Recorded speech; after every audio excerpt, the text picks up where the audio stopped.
গত ৮ তারিখ থেকে বাংলাদেশ জাতীয়তাবাদী দলের চেয়ারপারসন দেশনেত্রী বেগম খালেদা জিয়া, বাংলাদেশের সাবেক ৩ বারের প্রধানমন্ত্রী, এই লন্ডন ক্লিনিক হসপিটালে প্রফেসর প্যাট্রিক কেনেডির অধীন ভর্তি আছেন। ওনাকে এ পর্যন্ত বিভিন্ন বিষয়ে, বিশেষ করে লিভার, কিডনি, হার্ট এবং রেমাটোলজি, ডায়াবেটোলজি, ডার্মাটোলজি সহ বিভিন্ন বিষয়ের সময় বিশেষজ্ঞ চিকিৎসকরা ওনাকে দেখেছেন। বেশ কিছু পরীক্ষা গত 17 দিনে ওনাকে করিয়েছেন এবং আমরা আশা করছি যে ওনার যে পরীক্ষার রিপোর্ট, তার মধ্যে দু একটা এখনও আসেনি। কয়েকটা পরীক্ষার রিপোর্ট এখানেও হয় না, কয়েকটা পরীক্ষা আছে, সেগুলো বাইরে থেকে করাতে ওনারাই করাচ্ছেন। তো সেগুলো হয়তো চলে আসবে এবং আজকেও ওনাকে এখানকার বিশেষজ্ঞ এবং কিংস কলেজের বিশেষজ্ঞ ওরা ওনাকে দেখেছেন, ওনার পরীক্ষা করে স্বাস্থ্য পরীক্ষা করেছেন, আমাদের ডাক্তার সাহেবদের সাথে কথা বলেছেন। আমাদের দলের ভারপ্রাপ্ত চেয়ারম্যান জনাব তারেক রহমান এবং ওনার সহধর্মিনী জুবাইদা রহমান এবং শামেলা রহমান সহ ওনার নাতনিরা উপস্থিত ছিলেন। আমাদের ডাক্তার সাহেবরা উপস্থিত ছিলেন।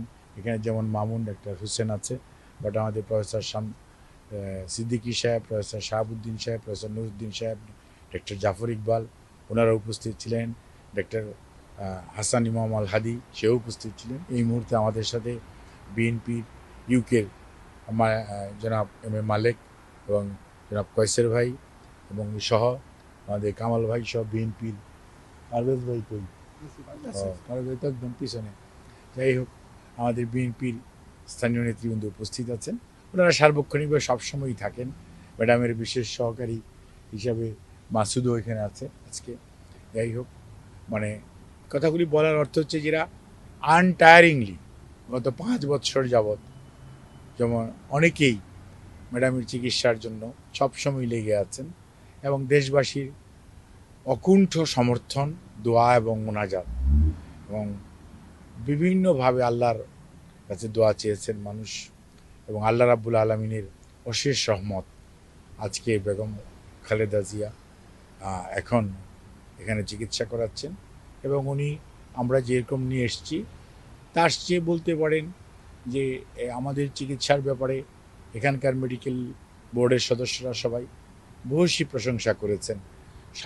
অনেক সীমাবদ্ধতার মাঝেও যে চিকিৎসা আমাদের চিকিৎসকরা, এভার কেয়ার হসপিটাল এবং সর্বোপরি সেটা কাতার এয়ার অ্যাম্বুলেন্স যে সহযোগিতা করেছে, সে পরিপ্রেক্ষিতে সবার ভূয়সী প্রশংসা করেছেন এবং উনি এখন সার্বিকভাবে অনেকটা আগের চেয়ে বেটার আছেন।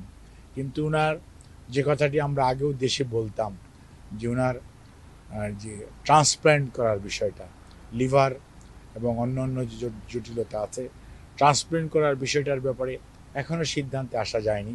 কারণ মনে রাখতে হবে, আমি আগেও কয়েকদিন আগেও এখানেও বলেছি, ওনার বয়সটা একটা বিবেচ্য বিষয়।